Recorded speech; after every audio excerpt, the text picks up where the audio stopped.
Hello mga ka-viewers, kumusta po kayo? Talaga nga pong sa 50 minutes cruise ride ay talaga nag-enjoy po tayo sa mga tanawin. Ay tingnan nyo naman nga ho ang kulay ng tubig na ito.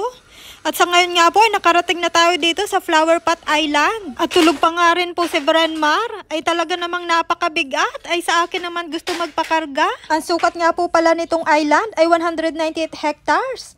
Ang dami po ditong hiking trails. Ayun nga lamang, pag may mabigat ka namang karga. Papunta po tayo niyan sa mismong flower pot. At ito, silipin muna natin itong nadaanan natin at napakalinaw ng tubig. Ayan po, nagkaroon ng rock formation. Dahil noong 12,000 years ago po, ay abot dito ang tubig dahil sa glacial lake Algonquin na covered ang Flower Pot Island. Kaya nga din po nagkaroon ng mga cave. Mamaya po ay bibisitahin natin ang isa sa mga cave dito. Ayan pa po ang mga rock formation. Ang ganda. Napakahirap nga lamang po ng pagbaba dito. Sobrang pag-iingat. At talaga naman pag nahulog ka ay ewan na lamang. Ay baka hindi lamang bangas. At yan pa nga din po ang na-form ng tinatawag nilang flower pot. Wow! Pero wag ka at mukha daw shawarma. Ay, alam mo maganda ipakli ng Picture, man. 1, 2, Ay, mag-asawa naman. Ayaw. 1, 2, 3. Yay.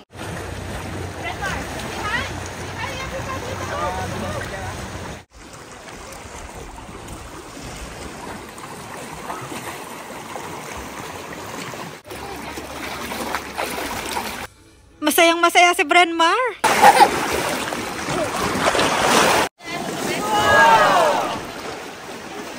Talaga naman pong mapapawaw ka eh.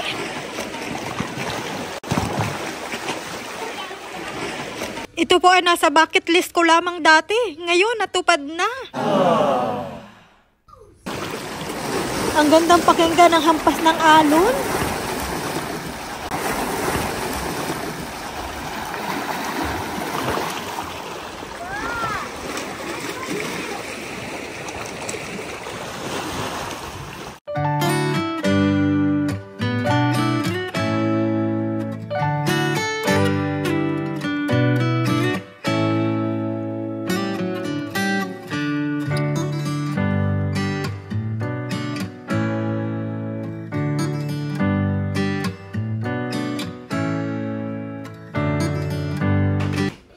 Ay, ayaw na mga boys mag-swimming.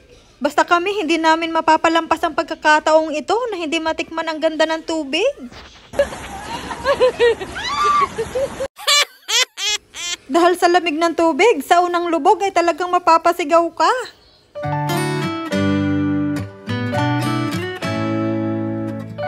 Papunta na po tayo sa cave. May nakita nga pala tayong ahas, pero hindi naman daw po yan makamandag.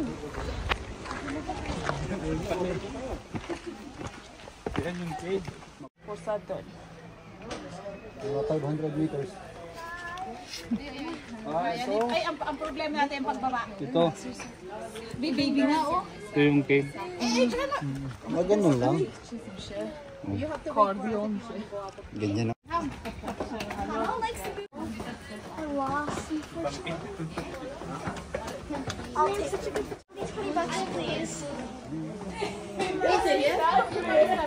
Try mo natin yung sunod mo muna. Mauna ka. Ay, nakakatakot.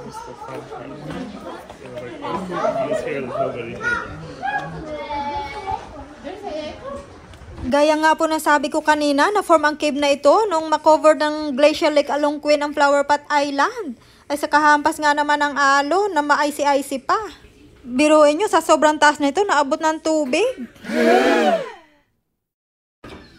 Ay, ito na ang matindi, ang pagbaba.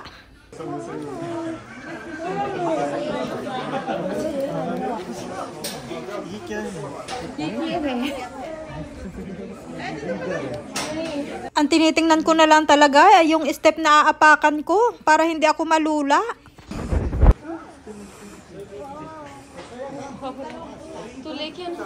Grabe, sobrang taas. Dapat talaga sure ka sa bawat step mo. Hurry up, Grandma. Wait. Focus, Grandma.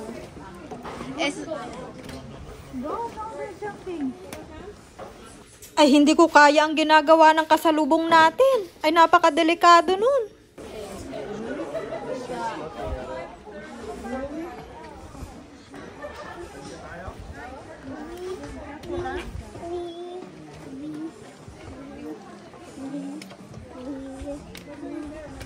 I know.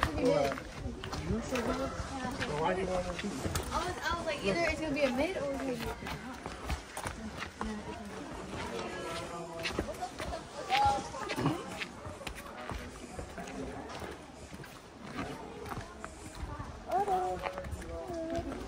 Ay, akala ko'y tapos na ang hagdan.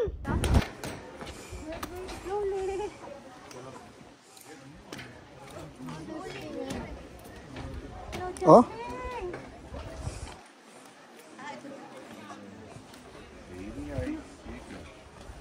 ऊपर वाला तो लिया ही नहीं आपने कुछ भी वो देखो केज भी लेते हैं ना ऐसे करके लेनी Ay, salamat. Nakababa na rin.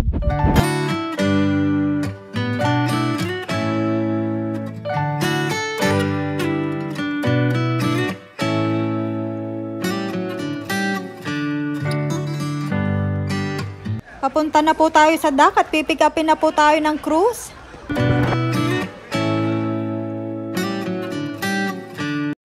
Kung pupunta nga po pala kayo dito sa Flower Pot Island, napakaraming pwedeng gawin. Like hiking, exploring the caves, seeing the light station, rock formations, take a picnic, go for a swim, or camp on the island.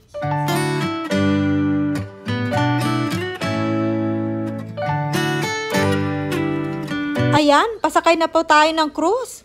Nung papunta po ng Flower Pot, ay sa upper deck tayo pumuwesto, pero ngayon po naman ay sa baba. Pagpabalik nga po pala ay 25 minutes na lang. At dito nga po tayo pumuwesto sa bandang likod dahil tuwang-tuwa ako dito sa tubig.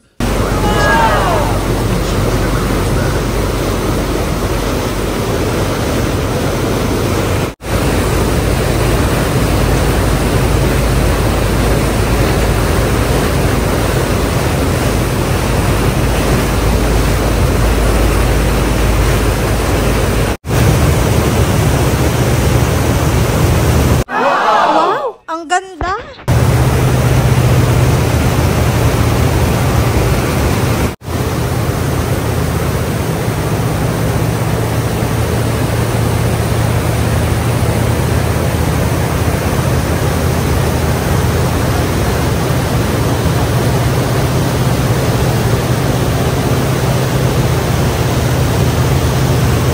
Ay, dadaong na po tayo.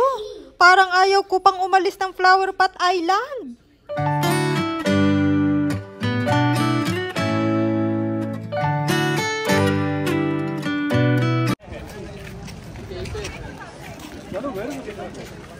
At dahil po fully book ang mga hotel dito sa Tobermory, ay medyo malayo-layo yung nakuha nating hotel. 1 hour and a half drive. Hanggang dito na lamang po at sana po'y nag-enjoy kayo sa panonood.